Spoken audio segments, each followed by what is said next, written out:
Hello everyone and welcome back to my channel. आज की video के अंदर हम करने वाले हैं कंटिन्यूटी में नेक्स्ट चैप्टर जिसका नाम है इंस्पेक्शन सर्च एंड सीजर। अब लास्ट वीडियो में हमने किया था असेसमेंट एंड ऑडिट, जिस चैप्टर के अंदर मैंने आपको बताया था कि असेसमेंट किस किस टाइप की होती है एंड देन हमने देखा कि भाई असेसमेंट के बेसिस पे जो डिपार्टमेंट है वो क्या क्या करता है। असेसमेंट के बेसिस पे डिपार्टमेंट उसको स्क्रूटनाइज कर सकता है, बेस्ट जजमेंट दे सकता है। Now if you talk about just scrutiny, तो स्क्रूटनी के केस में हमने देखा था कि जो डिपार्टमेंट है उसके पास ये पावर है कि वो इंस्पेक्शन करवा सकता है, सर्च करा सकता है, सीजर करा सकता है असेसी की प्रेमिसेस पे, रजिस्टर्ड पर्सन जहाँ पर उसका रजिस्टर्ड ऑफिस है वहाँ पर, या फिर उसके बुक्स एंड अकाउंट्स को मांग सकता है और उसके बेसिस पे उसको देख सकता है, जांच कर सकता है कि भाई जो चीज़ मुझे गलत लग रही है क्या वो एक्चुअल में गलत है या नहीं। तो इन सब चीज़ों को देखने के लिए अब नेक्स्ट चैप्टर करते हैं।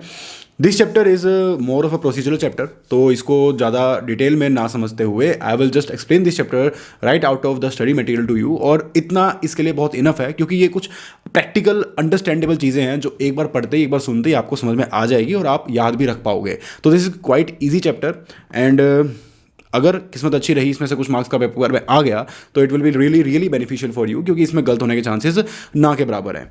So the first point is कि भाई सेक्शन नंबर 67 बात करता है कि power 2 of search and seizure and inspection. अब ये पावर किसके पास दी गई है? इंस्पेक्शन के लिए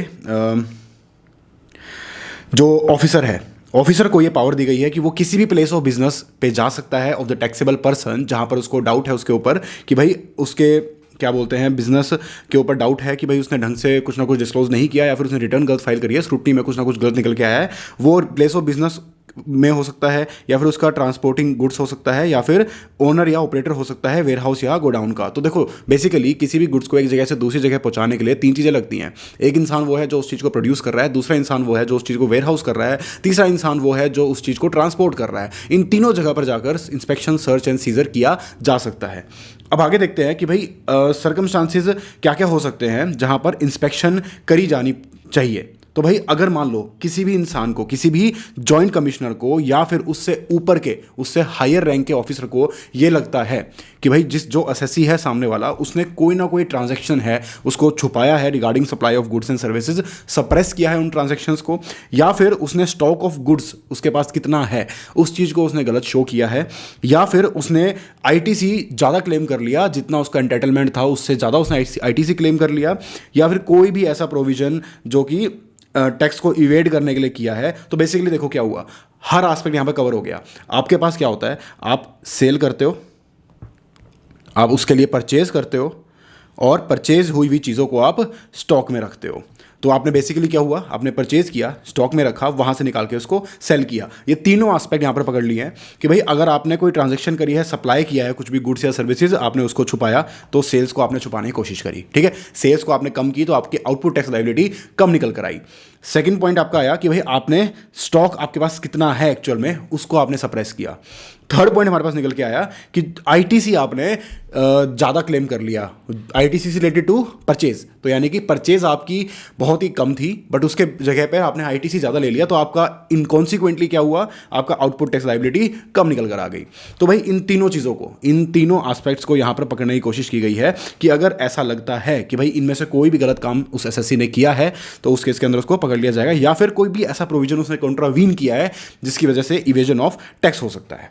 ओके और साथ के साथ कोई भी ऐसा इंसान who is engaged in transportation of goods और एन ओनर और operator of a warehouse. तो बेसिकली हमने इससे पहले तीन चीज़ें क्या देखी थी कि तीन लोग होते हैं, मैन्युफैक्चरर, वेयर हाउस में रखने वाला और उसके बाद उसको ट्रांसपोर्ट करने वाला। तो भाई इन तीनों में से किसी भी जगह, पैसा से पहले हमने मैन्युफैक्चरर को पकड़ा जिसके पास स्टॉक होगा, जिसने परचेज किया होगा, जो सेल कर रहा होगा। इन तीनों जगहों पर उसने कुछ ना कुछ गड़बड़ की होगी तो उसको पकड़ लिया जाएगा। सेकंड पॉइंट हमारे पास आएगा कि भाई ट्रांसपोर्ट और वेयर हाउस करने वाले लोग, वहाँ पर भी उनको इंस्पेक्ट किया जा सकता है क्योंकि इस चीज़ के अंदर उनका भी रोल हो सकता है इवेजन ऑफ टैक्स के अंदर। तो भाई ऐसी कुछ चीज़ें भी लगी तो उस केस में वो चीज़ हो जाएगी। रीज़न टू बिलीव क्या होता है कि भाई अगर किसी भी रीजनेबल इंसान के पास वो सेम इन्फॉर्मेशन हो तो उसको भी लगे कि भाई ये चीज़ कहीं ना कहीं गलत है, उसको कहते हैं रीज़न टू बिलीव कि उन चीज़ों के बेसिस पे मुझे लगता है कि उस चीज़ के ऊपर मुझे करना चाहिए ये सब चीज़ें, ठीक है। नेक्स्ट पॉइंट आता है हमारे पास confiscation of goods. As per section number 130, goods becomes liable to confiscation when any person does the following. क्या क्या इन चीज़ों के करने की वजह से उसके जो गुड्स हैं उनको कॉन्फिस्केट कर लिया जाएगा, जब्त कर लिया जाएगा। वो कौन कौन सी चीज़ें हैं तो उनको हम देखते हैं डिटेल के अंदर। सप्लाइज और receives any goods in contravention of any of the provisions of this act, ठीक है। इस प्रोविजन एक्ट के अगेंस्ट कोई भी कॉन्ट्रावेंशन करता है और उसके तहत किसी भी चीज़ को सप्लाई कर रहा है, सेल कर रहा है। दूसरी चीज़ आती है कि भाई कुछ गुड्स हैं, he does not account for any goods on which he is liable to pay tax, यानी कि आउटपुट टैक्स लाइबिलिटी कम करना चाह रहा है, ठीक है। Trying to reduce the output tax liability, output tax, okay. Supplies any goods liable to tax under this act without having applied for the registration, registration के बिना इस एक्ट के अंडर जो सप्लाई बनती है उन चीज़ों को वो सेल कर रहा है बिना रजिस्ट्रेशन के, तो उस केस के अंदर भी उसको कॉन्ट्रावेंशन के अंदर रखा जाएगा। कॉन्ट्रावीन कर रहा है किसी भी प्रोविजन को जो कि CGST एक्ट के अंदर दिए गए हैं या फिर उसके अंदर कोई रूल्स बनाए गए हैं, और कोई ऐसा कन्वेंस यूज कर रहा है as a means of transport for carriage of goods जो कि in contravention of the provision of the act है।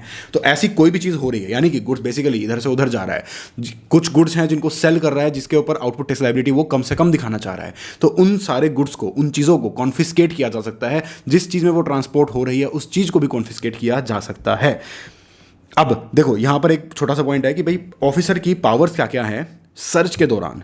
तो यहाँ पर क्या क्या होने वाला है कि भाई देखो, कोई भी ऑफिसर जो सर्च कर रहा है उसके पास पावर है कि भाई वो गुड्स को सीज कर सकता है, अपने पास जब्त कर सकता है, ठीक है, जो कि कॉन्फिस्केशन के लिए लाइबल हैं, जो कि हमने ऊपर देखा। इनमें से कोई भी गुड्स अगर फॉल करता है तो उन सबको कॉन्फिस्केट कर सकता है, सीज कर सकता है। कोई भी डॉक्यूमेंट, बुक्स या कोई भी थिंग्स जो भी होंगी वो चीज़ भी यहाँ पर इस चीज़ के अंदर वो अपने पास रख सकता है, ठीक है, किसी भी प्रेमिसेस के ऊपर से जो उसने सर्च किया है। However, it is not practicable to seize, अगर मान लो एक कुछ ऐसी सर्कमस्टांस है जहाँ पर उन गुड्स को सीज करना प्रैक्टिकेबल नहीं है, तो भाई उनको डिटेन किया जा सकता है। डिटेन करने का मतलब है उस चीज़ को वहीं पर रोक के रखना, वो वहाँ से आगे कहीं नहीं जा पाएगी, ठीक है। कुछ चीज़ें ऐसी होती हैं गुड्स को जिनको ट्रांसपोर्ट नहीं किया जा सकता, तो उन केस में उन चीज़ों को डिटेन कर दिया जाएगा। और ओनर की कस्टडी से ही may order the owner of the custodian, owner or the custodian to not remove or part with the goods except with the permission of the officer. अब अगर डिटेन कर दिया गया तो उस केस में क्या होगा कि जो ओनर है, जो कस्टोडियन है, वो बिना ऑफिसर से बात करे, बिना ऑफिसर की इजाज़त को लिए वो उन गुड्स को अपने से अलग नहीं कर सकता और उसको सेल नहीं कर सकता, ठीक है। अब किसी भी इंसान के जिसके गुड्स को सीज किया गया है तो उसको कॉपीज़ और एक्सट्रैक्ट लेने को दिया जाएगा। तो अगर मान लो इन केस यहाँ पर जैसे दिया गया था कि उनके डॉक्यूमेंट्स, बुक्स और थिंग्स को अगर कॉन्फिस्केट किया जाता है तो भाई उसका नॉर्मल बिजनेस चल रहा है, अगर कल को मान लो इंस्पेक्शन के बाद सब कुछ सही निकलता है तो हम उसका इतना लॉस भी नहीं कर सकते, तो उस केस में उसको कॉपीज़ और ये सब चीज़ें रखने दिया जाएगा। लेकिन अगर इनको डिनाई भी किया जा सकता है, अगर ऑफिसर को ये लगता है कि भाई अगर मैंने इसको कॉपीज़ लेने के लिए अलाउ कर दिया तो ये कुछ ना कुछ जुगाड़ लगा लेगा और इंस्पेक्शन से कहीं ना कहीं से लूप होल निकाल के बच जाएगा, तो ऐसे केस के अंदर अगर उसको लगता है कि अगर मैंने उसको कॉपीज़ दी तो that would amount to evasion of tax, तो उस केस में वो उसको रोक सकता है। तो बेसिकली हमने क्या क्या पावर्स देखी कि अगर जिन जिन गुड्स को कॉन्फिस्केट किया जाता है, जो हमने यहाँ पर पॉइंट्स देखे, उनको सीज करने का अधिकार है प्रॉपर ऑफिसर के पास। प्रॉपर ऑफिसर उसके डॉक्यूमेंट्स, बुक्स सब कुछ ले सकता है। अगर वो चाहे तो उसको अलाउ कर सकता है कि भाई इनकी फोटोकॉपी ले ले, तुझे अपना काम कंटिन्यू करना है, करता रहे। बट अगर उसको लगता है कि भाई उसको कॉपीज़ देना खतरनाक होगा, फाइनेंशियल इंटरेस्ट के अगेंस्ट होगा, तो उस केस के अंदर उस चीज़ को मना भी किया जा सकता है। So this was all. देखा, अगर आपने नोटिस किया हो तो भाई काफ़ी इजी और बहुत ही स्ट्रेट फॉरवर्ड से पॉइंट है, कुछ कॉम्प्लिकेटेड नहीं है, प्रैक्टिकल चीज़ें हैं जो नॉर्मली एक रीजनेबल इंसान भी सोच के कहेगा कि हाँ यार बात तो सही है। अब गुड्स हो गए कॉन्फिस्केट, ठीक है। अब बात कर रहे हैं कि भाई उनको रिलीज़ करने की कि कैसे होंगे।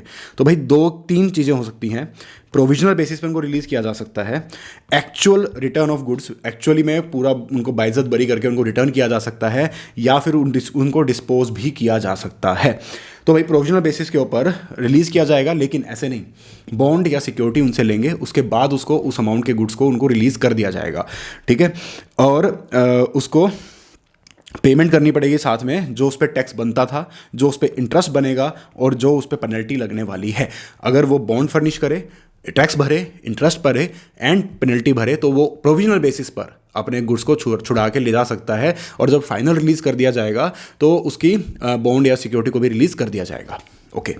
एक्चुअल रिमूवल ऑफ गुड्स, अब क्या होता है कि अगर मान लो कोई सीजर ऑफ गुड्स हुआ तो एक नोटिस इशू करना होता है विद इन 6 months, और अगर वो नोटिस इशू नहीं हुआ है तो उस केस के अंदर then all such good shall be return. अब नोटिस किस चीज़ का होता है कि भाई आपके ऊपर इंस्पेक्शन हो चुकी है, ये चीज़ प्रूव हो चुका है, प्रोसीडिंग्स होने वाली है, एक नोटिस इशू कर दिया जाएगा। अगर वो नोटिस इशू नहीं होता है 6 महीने के अंदर अंदर, तो जो गुड्स हमने सीज किए थे कि भाई आप डिपार्टमेंट हो, आप 6 महीने में भी अगर कुछ ठोस नहीं निकाल के ला पाए, तो भाई आपने फालतू में ही आप एसएससी का टाइम वेस्ट कर रहे हो। ठीक है, तो 6 महीने के अंदर उसको वापस कर दो। लेकिन भाई इसमें भी 6 महीने एक्सटेंड भी किया जा सकता है, तो ये बात 1 साल तक भी जा सकती है अगर सफिशिएंट कॉज रहे तो। Now we going to talk about disposal of goods. अब भाई डिस्पोजल ऑफ गुड्स के केस में क्या होता है कि अगर कुछ गुड्स ऐसे होते हैं जो पेरिशेबल नेचर के होते हैं, हैजार्डस नेचर के होते हैं, उनको संभाल कर रखना आसान नहीं होता, मुश्किल होता है। संभाल कर रखेंगे भी तो it will defeat the purpose, वो बाद में कुछ किसी लायक बचेंगे नहीं। तो ऐसे गुड्स को डिस्पोज भी किया जा सकता है इंस्टेंटली। तो ये सब चीज़ें यहाँ पर देखी जाएगी। अब आता है हमारे पास procedure for conducting search. Next point आ गया, to ensure that provisions of search and seizure are implemented in a proper and transparent manner, the Act stipulates that the search and seizure shall be carried out in accordance with the provisions of the Code of Criminal Procedures। जो search and seizure है वो CPC 1973 के under ही उस चीज़ को conduct किया जाए, और section number 100 of code of criminal procedures prescribe the procedure for search. Okay, pretty easy चीज़ें थी ये। नेक्स्ट वन आता है हमारे पास basic requirements to be observe during the search operations. कुछ बेसिक रिक्वायरमेंट्स क्या क्या ऑब्जर्व करनी होगी। तो भाई the following principle should be observe during search. क्या क्या कि भाई no search of a premises should be carried out without the valid search warrant का होना बहुत ज़रूरी है। ठीक है, बिना सर्च वारंट के आपने मूवीज़ में देखा होगा कि भाई एक विलन होता है, उसके पास पुलिस वाले पहुंचते हैं, वो सबसे पहला क्वेश्चन यही बोलता है कि भाई सर्च वारंट है तुम्हारे पास, वरना मैं तुम्हें नहीं घुसने दूंगा अपनी प्रॉपर्टी के अंदर। तो search warrant is very important. Second point आता है there should invariably be a lady officer accompanying the search team to a residence. Lady officer का होना ज़रूरी है क्योंकि सामने वाला ऑनर या फिर एम्प्लॉइज़ या कोई भी लोग वहाँ पर लेडीज़ में से हो सकते हैं, तो उनसे डील करने के लिए लेडी पुलिस ऑफिसर का होना बहुत बहुत बहुत ज़रूरी है। The officer before starting the search should disclose their identity. Officer को अपनी आइडेंटिटी बतानी पड़ेगी। ऐसा ही नहीं है कि कुछ भी बन के आप चले जाओ और झूठ बोल के उनके प्रेमिसेस में एंट्री ले लो। आपको प्रॉपरली आइडेंटिफाई करना पड़ेगा कि किस डिपार्टमेंट से हो, किस विंग से हो, कहाँ से हो और क्यों आए हो आप। ठीक है, by showing their identity cards to the person in charge of the premises. ठीक है, the search warrant should be executed before the start of the search. यानी कि सबसे पहले वारंट का ही एग्जीक्यूशन, यानी कि जैसे फॉर एग्जांपल एक बंदा आया जिसने सर्च एंड सीजर करना है, वो पर्सन इन चार्ज से मिला, उसने मिलते ही उसको अपना आईडी कार्ड दिखाया और साथ के साथ एक उसको प्रेजेंट कर दिया उसके सामने वारंट। तो वारंट को एग्जीक्यूट किया जाएगा, वारंट के ऊपर साइन किए जाएंगे कि भाई ठीक है मैंने वारंट देख लिया है। Person in charge of the premises होगा, वो उसके ऊपर साइन करेगा और 2 विटनेसेस के भी साइन वहाँ पर कराए जाएंगे। वो आस पड़ोस से भी बंदों को पकड़ के ला सकते हैं कि भाई चलो तुम्हारी निगरानी में इस इंसान ने वारंट को देखा है, पढ़ा है, उसको साइन किया है और तुमने उसको साइन करते हुए देखा है, you are the witness of that. The search should be made in the presence of at least 2 independent witnesses from the locality। तो इंडिपेंडेंस विटनेसेस जो लोकेलिटी से लोगों को पढ़ के लाए हैं, उन दोनों की प्रेजेंस में वो चीज़ होगी ताकि वो इम्पार्शियली ये चीज़ बोल सकें। मतलब बेसिकली क्या है कि वो दो जो लोग हैं, जो लोकेलिटी के लोग हैं, वो भी नहीं होने चाहिए जो उस एसएससी के दोस्त हैं, और वो भी नहीं होने चाहिए जो उस प्रॉपर ऑफिसर के दोस्त हैं, वरना बायसनेस आ जाएगी। तो कुछ इंडिपेंडेंट पार्टीज़ को रैंडमली आप उठा के ले आओ और उनको वहाँ पर खड़े रखना कि भाई चलो तुम देख लो हम सर्च एंड सीजर तरीके से कर रहे हैं कि नहीं कर रहे हैं, हम कुछ इलीगल तो नहीं कर रहे। ठीक है, तो इन सब चीज़ों को ध्यान में रखा जाएगा। तो बेसिकली क्या है कि यहाँ पर दोनों चीज़ों को ध्यान में रखा गया है, प्रॉपर ऑफिसर अपने हक, अपने राइट्स भी अच्छे से निभा सके और साथ के साथ जो सामने वाला एसएससी है उसके साथ भी कोई हरासमेंट ना हो, वो भी चीज़ें उसको उसके लिए भी फेयरनेस यहाँ पर रखी गई है। नेक्स्ट पॉइंट आता है before the start of the search proceedings the team of officer conducting the search and accompanying witnesses should offer for their personals to search the person in charge of the premises being searched. हाँ, तो मतलब proceeding start होने से पहले जो भी लोग वहाँ पर हैं और साथ में जो विटनेसेस हैं उनकी भी चेकिंग की जाएगी। ऐसे हाथ मार के उनके कपड़ों में, उनके पॉकेट्स में देखा जाएगा कि क्या क्या चीज़ें हैं, कहीं ऐसा तो नहीं है कुछ चीज़ें वो फटाफट जेबों में छुपा के खड़े हो गए, तो उन सब चीज़ों को भी देखा जाएगा। एक पंचनामा भी होगा वहाँ पर। ठीक है, और सर्च के ओवर हो जाने के बाद the search warrant duly executed should be returned in the original to the issuing officer with a report regarding the outcome of the search. अब जो सर्च वारंट है वो बहुत ही इंपॉर्टेंट एलिमेंट है, शुरू से लेकर आखिरी तक वो रेलिवेंट रहने वाला है। सबसे पहले तो एंट्री के लिए वो हेल्प करेगा, उसके बाद जो उसमें आउटकम्स होंगे वो भी उसी के अकॉर्डिंग दर्ज किए जाएंगे। अब बात आती है, the issuing authority of the search warrant should maintain register of records of search warrant issued and returned. तो भाई वो रजिस्टर मेंटेन करेंगे। ये सब बहुत ही प्रोसीजरल चीज़ें हैं। और एक कॉपी ऑफ पंचनामा मजहार जो है वो पर्सन इन चार्ज को भी दिया जाएगा। तो बिल्कुल बेसिक बेसिक चीज़ें हैं, एक प्रैक्टिकल चीज़ें हैं कि एक आदमी आया, आईडी कार्ड दिखाया, सर्च वारंट पे साइन कराया, विटनेसेस को बुलाया, उसके बाद उनके जेबों को चेक किया, और उसके बाद ये सब क्या है, ये सब बिल्कुल प्रोसीजरल चीज़ें हैं। आपने एक बार रीड कर लिया, बस आपको हम लाइफ टाइम याद रहने वाला है।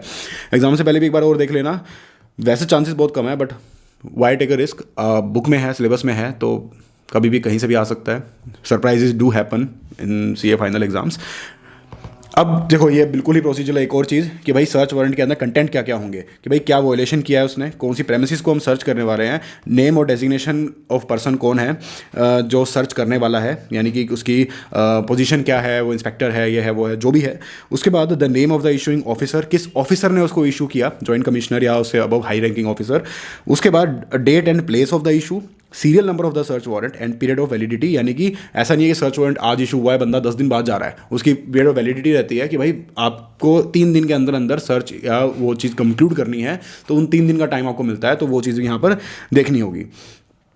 अब बात आती है safe guard provided for in respect of search and seizure. क्या क्या सेफ गार्ड्स यहाँ पर प्रोवाइड किए गए हैं, बहुत ही सिंपल चीज़ें हैं इसके अंदर कि भाई सीज डॉक्यूमेंट, गुड्स और document should not be retained beyond the period necessary for the examination. बिल्कुल बेसिक सी बात है। फोटो कॉपीज और documents can be taken by the person from whose custody documents are seized. ये भी पहले हम पढ़ चुके हैं। नेक्स्ट पॉइंट आता है for seized goods if a notice is not issued within 6 month. ये भी हम पहले पढ़ चुके हैं कि 6 मंथ में नोटिस, वो कौन सा था, final release of the property, actual return of the goods. अगर 6 महीने के अंदर अंदर आपने वो नोटिस इशू नहीं किया तो आपको गुड्स रिटर्न करने पड़ेंगे। उसके बाद कुछ स्पेसिफाइड कैटेगरी ऑफ आइटम है जो कि पेरिशेबल हैं या हैजर्डस हैं, वो हमने कहाँ देखा था, डिस्पोजल ऑफ गुड्स के अंदर। ये जो था डिस्पोजल ऑफ गुड्स, अगर कोई पेरिशेबल और हैजर्डस चीज़ें हैं तो उनको डिस्पोज किया जाएगा, उनको बचाकर नहीं रखा जा सकता। तो इन सब चीज़ों को यहाँ पर ध्यान में रखना है। Inspection of goods in movement. Now the point is section number 68 किस बारे में बात करता है कि भाई कुछ ऐसे गुड्स हो सकते हैं जो यहाँ से वहाँ लेके जाए जा रहे हैं, ठीक है। तो उन केस के अंदर क्या होगा, ट्रांसपोर्ट व्हीकल जो होगा, उस व्हीकल के अंदर वो गुड्स होने वाले हैं। तो inspection can be carried out of a conveyance carrying a consignment of value exceeding specified limit. The person in charge of the conveyance has to produce proscribe documents. उनको डॉक्यूमेंट प्रोस्क्राइब जो भी हैं वो दिखाने पड़ेंगे, ई वे बिल वगैरह ये सब चीज़ें होती हैं। तो ये भी नॉर्मल एक वही प्रोसीजर है। Now the point is power to arrest. ये बहुत इंपॉर्टेंट टॉपिक है, इसको बिल्कुल ध्यान से पढ़ना। इसमें क्या होता है कि भाई authorisation of arrest by proper officer, कि भाई प्रॉपर ऑफिसर जो है वही अरेस्ट कर सकता है। और अरेस्ट की सिचुएशन कब आती है, जहां पर टैक्स, ये पॉइंट आपको ध्यान रखना है। अरेस्ट की सिचुएशन कब आती है, जहां पर टैक्स की अमाउंट है 2 करोड़ से ऊपर। लेकिन अगर मान लो वो रिपीट ऑफेंस है, दोबारा वो ऑफेंस कर रहा है, तो उस केस के अंदर वो 2 करोड़ वाली लिमिट उस पर अप्लाई नहीं होगी। उस केस के अंदर क्या होगा कि उसने पहले 2 करोड़ का ऑफेंस किया होगा, तो वो ऑफेंस के अंदर आ गया होगा। उसके बाद वो दोबारा कोई ऑफेंस कर रहा है जो 2 करोड़ से कम का है, तो हम इग्नोर कर देंगे अमाउंट की लिमिट को। पहले ऑफेंस कर चुका है वो, इस बात को ध्यान में रखेंगे, वो इंपॉर्टेंट है, ठीक है। अब बात करते हैं कि भाई पर्सन्स को क्या सेफगार्ड दिया गया है जिनको अरेस्ट किया गया है। अब देखो जी, 2 टाइप के अरेस्ट होते हैं या जो चीज़ें होती हैं, ऑफेंसेस होते हैं। एक होता है कॉग्निजेबल ऑफेंस, ठीक है, और दूसरा होता है हमारे पास non cognizable and bailable offence. अब भाई देखो, कॉग्निजेबल ऑफेंस जो होते हैं वो थोड़े से सीरियस मैटर होते हैं, उनकी ग्रेविटी थोड़ी ज़्यादा होती है। And non cognizable and bailable offence जो होते हैं उनकी ग्रेविटी थोड़ी कम होती है। तो भाई कॉग्निजेबल ऑफेंस का मतलब क्या होता है, ऐसे ऑफेंसेस जिसके अंदर बिना वारंट के भी सामने वाले इंसान को अरेस्ट किया जा सकता है।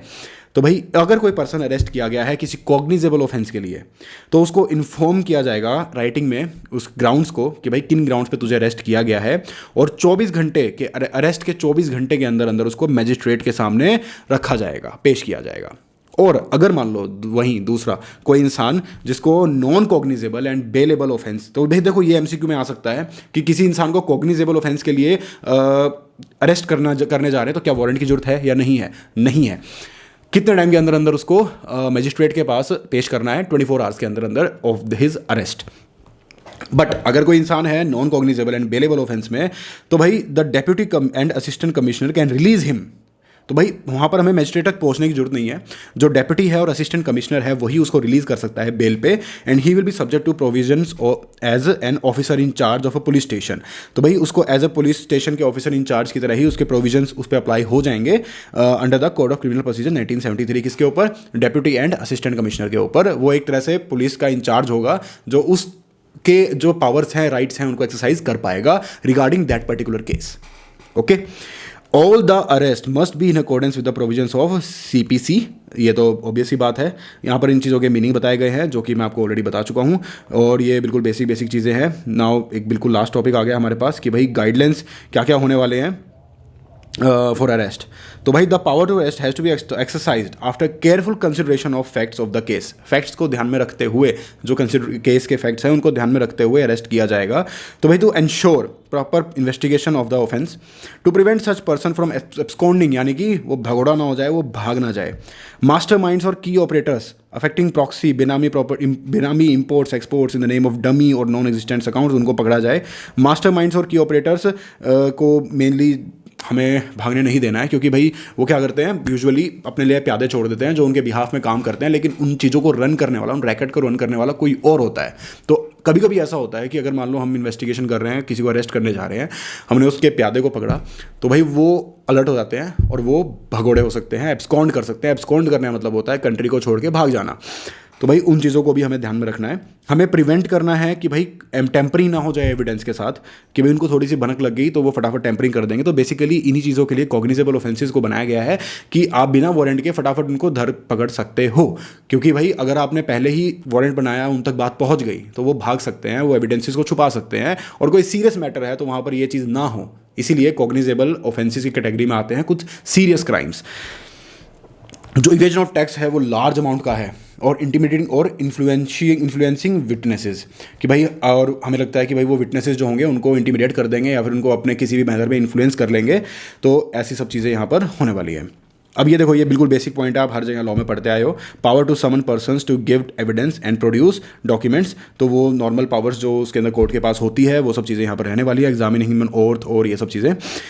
फिर आता है responsibilities of the person so summoned. तो भाई एक पर्सन जिसको समन इशू किया है वो लीगली बाउंड है to attend either in person और बाय एन ऑथराइज रिप्रेजेंटेटिव। ये ध्यान में रखना है आपको कि उसको अपने एज अ पर्सन जाना जरूरी नहीं है, वो अपने ऑथराइज रिप्रेजेंटेटिव को भी भेज सकता है और उसको सच बताने के लिए वो बाउंड है।